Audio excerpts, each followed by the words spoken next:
Well, Steve, it is 8:31 in this Heart Health Month. Women are more likely to die from a heart attack. That study coming down, recognizing the symptoms is the key in order to reduce your risk factors. So we want to bring in MedStar health doctor Estelle Jean now to talk about the heart attack symptoms that women should not ignore. Dr. Jean, thank you so much for joining us.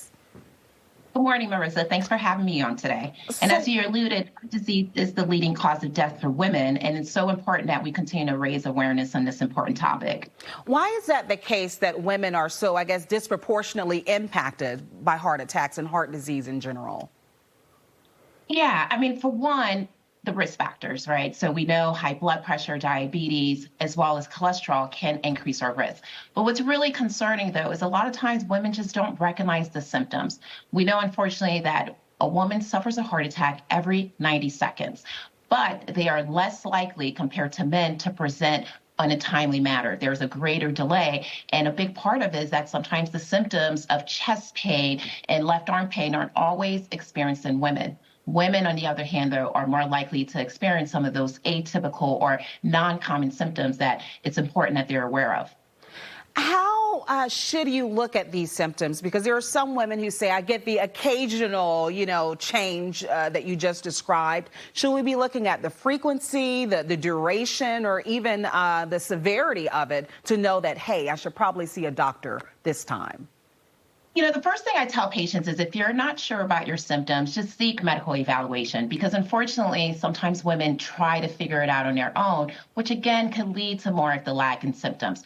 But as stated, women are more likely to have chest pain, but compared to men, they can also experience symptoms of shortness of breath, fatigue that's unexplained. They can feel lightheaded or dizzy, and also have more gastrointestinal symptoms such as nausea, vomiting, and indigestion.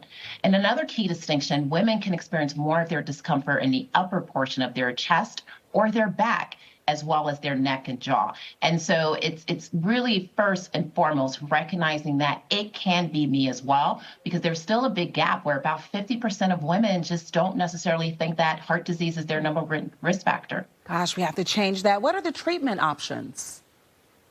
Well, the key is, again, coming in very early when you're having symptoms. So some of the treatment options will include, if necessary, putting a stent to open up any blockage. Sometimes we do medications. But of course, the key is continuing to treat all of your risk factors, making sure that you know your numbers, such as your blood pressure, your cholesterol, and your blood sugar levels, to make sure that they are under good control. You can prevent all of that from happening in the first place. Dr. Jean, thank you so much for joining us on this Heart Health Month with that crucially important information. We appreciate it. And that's where you can stay connected to Dr. Estelle Jean. Thanks for your time and expertise.